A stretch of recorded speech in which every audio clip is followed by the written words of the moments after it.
First time natin, boss, SuccessCon 2023.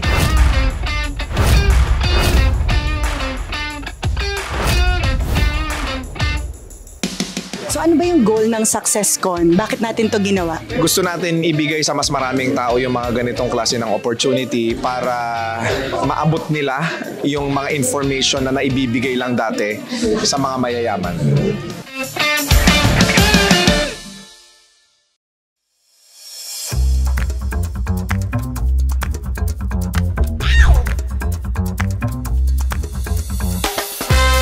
First impression ko dito is marami akong matututunan dito. Not only becoming successful, but also what will bring me to the next level of success.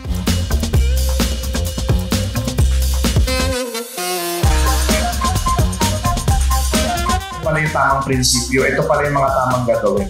So that maging successful ako sa buhay ko.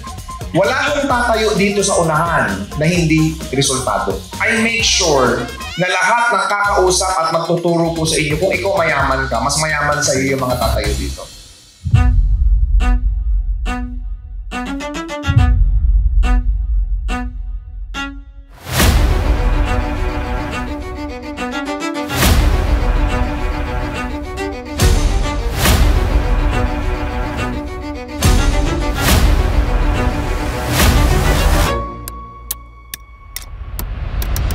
Nagsama-sama yung value na hinahanap ko in one place, in one venue, sa isang schedule, jam-pack ang mga natutunan ko sa iba't ibang tao.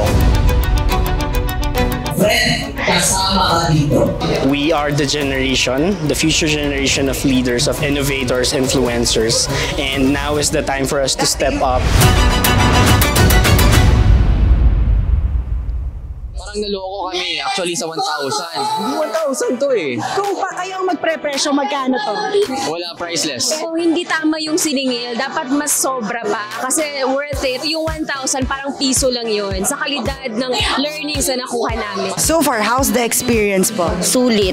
As in, sulit na sulit yung araw ngayon. Ang dami namin natutunan. Any message sa mga kabataan dyan na gusto rin magnegosyo soon or ngayon? Actually, the best time to start is now. Marami na tayong resources online na pwede makatulong sa atin. Yan, follow nyo na sa Boss RD Art. Lahat ng mga influencers na kilala nyo na sa tingin nyo makakatulong sa inyo. At the same time, huwag kayo mahiya kasi walang purpose ang hiya sa ating buhay. And kung gusto talaga natin maging successful, na-provide natin yung what we want and ma-pursue natin yung purpose natin in life. Do you think sulit yung 1,000 pesos na binayad mo? Of course, yeah.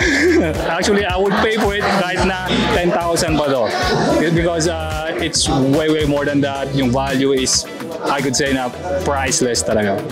This is the biggest collab of the year. We have Chinkitan, Mix Jose, Real Talk Darbs, and of course our very own Raymond De Los Reyes with Ma'am M. Bihag. So bakit tayo kumuha ng napakadaming speakers and influencers para dito with 1,000 pesos lang? Laging sinasabi ni Boss RDR, money is nothing. Ibig sabihin, yung 1,000 pesos sa ilan, pambili lang yan ng Starbucks. Pero sa isang negosyante na nangangarap, lumaki yung negosyo niya, napaka-importante ng 1,000 pesos. And yun yung mindset ni Boss RDR. Hindi mo kailangan ng malaking halaga para matuto. Ang kailangan mo is pumunta, makinig, at i-apply lahat ng matututunan mo dito. That's the time na masasabi mong negosyante ka talaga.